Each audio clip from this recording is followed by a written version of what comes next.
Imagine driving down the street and suddenly hearing people scream your name, Tupac, Tupac, only to realize a deadly ambush is about to unfold right in front of you.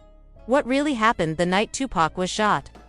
New police files, shocking confessions, and hidden rivalries reveal secrets that were kept from the world for over 2 decades. From Diddy's alleged $1 million plot to Suge Knight's role, and even theories that Tupac might still be alive, this is the story they didn't want you to know.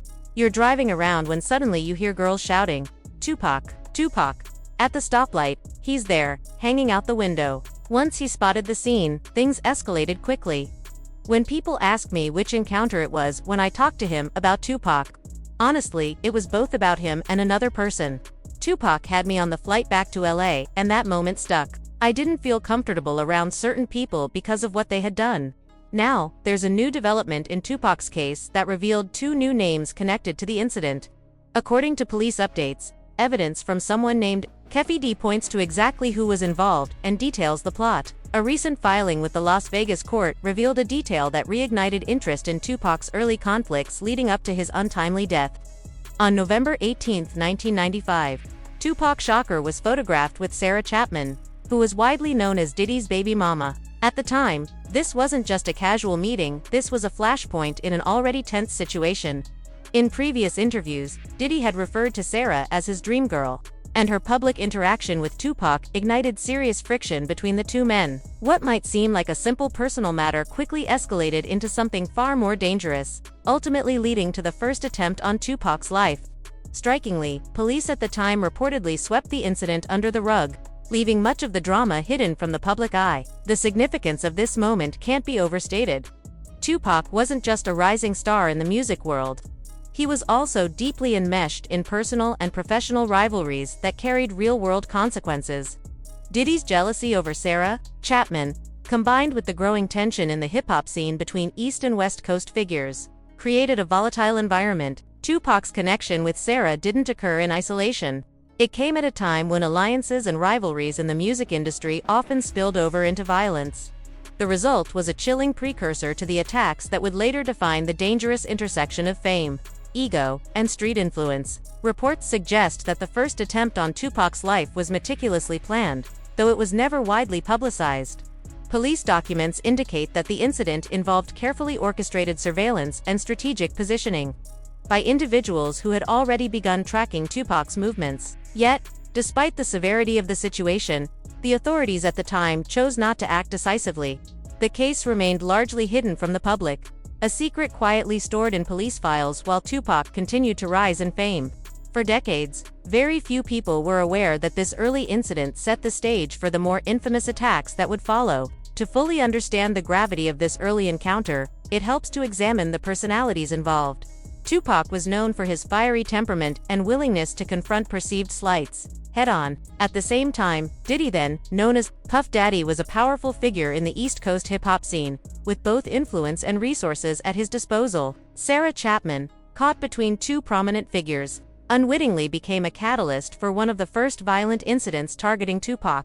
The combination of personal jealousy and professional rivalry created a situation where violence was almost inevitable. Adding complexity to the story is the role of security, friends, and street affiliations. Tupac wasn't someone who moved through life without protection or without people watching his back.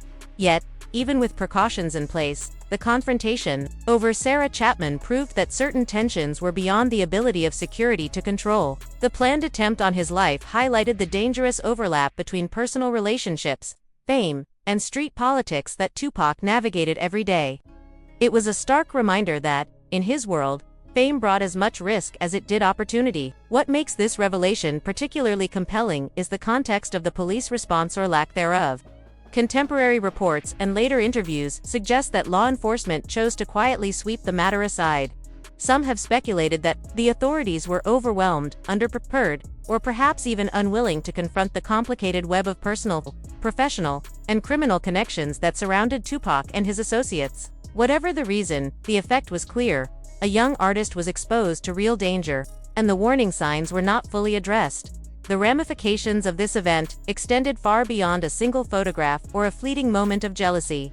This early conflict with Diddy and the tension over Sarah Chapman arguably set a precedent for future attacks and altercations that Tupac would face. It also illustrates the intricate web of relationships that defined the 1990s hip-hop scene, world in which personal and professional grievances could rapidly escalate into life-threatening situations. For fans and historians, understanding this early incident is key to comprehending the broader narrative of Tupac's life, career, and the circumstances that ultimately contributed to his death. Moreover, the court filing offers an important reminder about how history can be rewritten or revealed over time. For more than 2 decades, the details of this early incident were obscured, and many fans of Tupac had no knowledge of the personal rivalries simmering behind the scenes. Only now, through newly released court documents and investigative work, are these early sparks of tension coming to light. These revelations help to provide a more complete picture of Tupac's life, a young man navigating fame, complicated relationships, and a world in which danger could strike at any moment. In the end, the 1995 encounter with Sarah Chapman serves as both a personal and historical touchpoint. It shows the fragility of relationships in the high-stakes world of music fame, the way personal jealousy can intertwine with professional rivalries, and the often overlooked precursors to the violence that would later define Tupac's final years. It's a sobering reminder that the story of Tupac Shakur is not just about music and artistry, it's about survival, tension, and the complex interplay of human emotions and street politics. As more files, interviews, and eyewitness accounts emerge, the narrative around Tupac's life continues to grow richer and more complex. The November 18, 1995 incident is now recognized as a pivotal moment that shaped the trajectory of his life, highlighting the risks he faced long before the events that ultimately led to his death. For fans, historians, and those intrigued by the darker side of fame, this newly revealed court filing sheds light on the volatile world Tupac navigated, and underscores how even a seemingly small personal conflict can ripple outward with profound consequences. I do believe there's proof to back this up, though it's not something I can make public. It's private between me and the person involved. Every time he denies it, that's when things blow up publicly.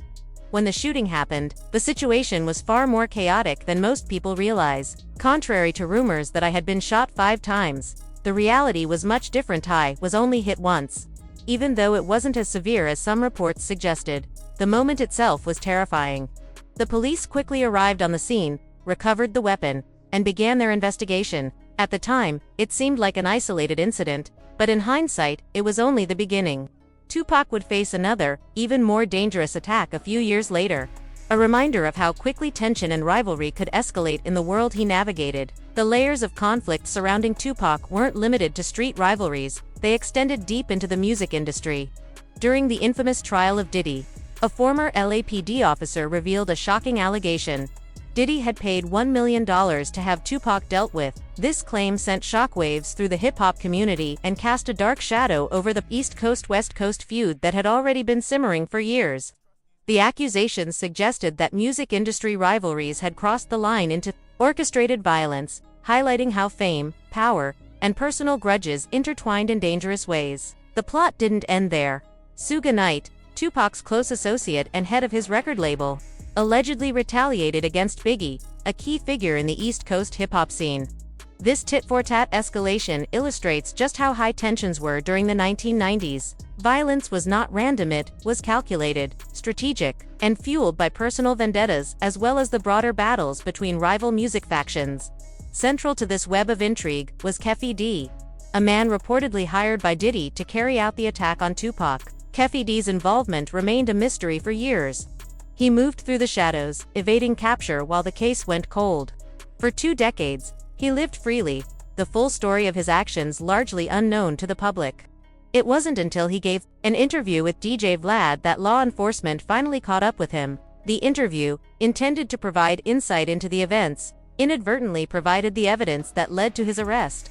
Police began reviewing old interviews with Diddy, confronting him about his connection to Tupac's passing. Some documentaries claimed stories that weren't true, and those are just nonsense we never entertained. But the legal filings made headlines, noting Diddy's alleged involvement 77 times. According to Keffe D, Diddy orchestrated the attacks and was easier to manipulate than expected. Even historian Jeff Earlman, who wrote a Tupac biography, suggested Tupac wasn't as tough as he seemed, he couldn't fight well, didn't know how to handle a gun, and was living a lifestyle sold to him by others. He method acted this persona. Believing it fully, 50 Cent even reacted to the new evidence publicly, noting how shocking it was. Meanwhile, the police file confirmed that Diddy didn't act alone. New names, including reignite, emerged in the reinvestigation. Detective Russell Poole suspected Sugi arranged Tupac's murder before he could leave the label and attempted to frame rival Crips members. One famous person almost caught in the setup was Snoop Dogg, who was originally supposed to be in the BMW with Tupac that night. But at the last minute, Snoop didn't go. Tensions between Tupac, Suga, and Snoop just 2 days prior had already created bad blood. Snoop clarified he didn't advise Tupac on where to go that night, they weren't seeing eye to eye. So, when Tupac and others went to Vegas, I stayed in explaining why I wasn't in the car with them. All these new details shed more light on the tangled events leading up to Tupac's death, showing the complex web of people, plans, and tensions that surrounded those final days. The last time Tupac and I were really on the same page was during an interview with Angie Martinez. She asked me how I felt about Puffy and Biggie, and I said I liked their music and even wanted to collaborate. That didn't sit well with some people. Ro and Tupac both took it the wrong way, and we ended up having a misunderstanding. On the flight back to LA, I didn't feel comfortable around certain people because of what had happened. I didn't even let my security ride with me. I wanted to protect myself and prevent anything from going wrong. I slept under a blanket that night with a knife tucked nearby, just in case. Luckily, nothing happened. Looking back at Tupac's passing just 3 days later, things feel really suspicious. Snoop Dogg was deeply involved in the streets at that time, and some think he might have known Tupac was going to be targeted that night. So, he stayed out of the car entirely. After a prior altercation between Snoop, Tupac, and Sugi Knight, he may not have felt the need to warn Tupac either. The feds even found an old interview where Snoop said that just 2 days before Tupac died, he felt like he hated him. A week before, they were best friends, but by then tensions had grown. Why? Because of an incident in New York. Someone shot at me and tried to do a lot of damage, but I forgave him. Then I did that Angie Martinez interview, mentioning Puffy and Biggie. Tupac didn't like it, but I wasn't thinking about his emotions. I was just speaking my truth. I liked the music, and at the time, I wasn't chasing drama. New details from the Las Vegas police files shed light on the night Tupac died. Told from Keffi D's perspective. On September 7, 1996, Tupac was in Las Vegas with Suge Knight, heading to the MGM Grand to watch a Mike Tyson fight. After the fight, they encountered a planned ambush in the hotel lobby set up by Keffi D. Tupac had previously jumped Orlando Baby Lane Anderson at the casino over a stolen necklace from Compton. Surveillance cameras caught the altercation, and security had to break it up. Tupac, Suge, and their entourage left quickly to head back to their hotel to change clothes, unaware that Keffi D was following them for several blocks. Around 11 p.m., Tupac and Suge got into a black BMW and started driving to a club owned by Suge. They rolled their windows down, blasting music and drawing attention as they drove down the Las Vegas Strip. At a red light, Keffi D and his crew in a white Cadillac pulled up alongside them. The Cadillac's occupants, Keffi D and friends, opened fire on Tupac, shooting him multiple times in the chest, arm, and thigh. For over 20 years, the details of that night remained a mystery. It wasn't until police revisited interviews Keffi D did on DJ Vlad's show that the pieces started coming together. Keffi D described exactly what happened, naming who was in the car, including Bubble Up as the driver and Baby Lane and Freaky in the back seat. The scenario that night was chaotic: driving around, hearing girls shout Tupac, Tupac, rolling up to the red light, and suddenly, the ambush, happening right there on the strip. Tupac was hanging out the window, like he was in a parade, unaware of the danger approaching in the Cadillac. Suga was driving, Tupac in the passenger seat, and just like that, their night took a deadly turn. He explained that the shooting escalated because Tupac was reaching for his own gun, which meant Suge Knight could have potentially driven away to escape the danger. As we approached the BMW, Sugi driving and Tupac in the passenger seat, noticed Tupac making a motion like he was reaching for something. That's when I instinctively ducked. Tupac clearly knew something bad was about to happen right there in the middle of the street. For years, almost nobody believed these claims. The case had gone cold for over 2 decades. That was until Keffi D shared a never-before-seen police interrogation, confirming he was present and involved that night. Yet somehow, the police still let him go. During the investigation, Orlando baby Lane Anderson even looked directly at Keffe D. Tupac was trying to either escape or react in the backseat, and the chaos inside the car was intense. Keffe D has said in interviews that he truly hated what happened. He repeatedly emphasized, "I hate it happened. Man, it was wrong. Purely wrong. I wish it never happened."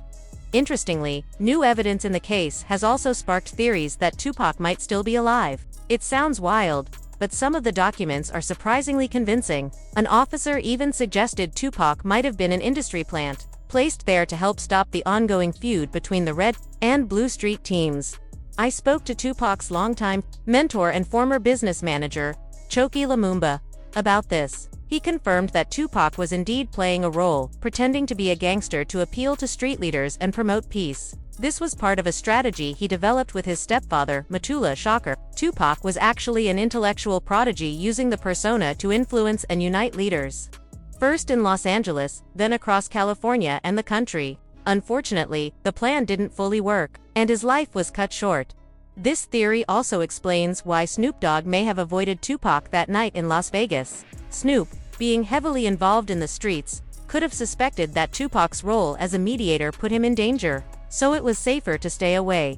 Adding to the mystery, a 2010 interview with Tupac's close friend Trey accidentally captured a strange moment. After the official recording ended, the camera kept rolling, and Trey casually mentioned, "Last time I saw him, he was in Cuba." 3 weeks later, a video surfaced online showing Tupac allegedly chilling in a parking lot in Cuba. Even Suge Knight has hinted that Tupac might still be alive. Over the years, he's repeatedly said that when he left the hospital, he and Tupac were joking and laughing. That doesn't quite align with official police records, which claim Tupac was in a deep sleep upon arrival. If he was unconscious, how could he have been laughing? According to Suge, Tupac was alert on the way to the hospital and even after surgery. His last words remain a mystery, but the suggestion that Tupac may have survived, or been more conscious than officially reported, continues to fuel speculation.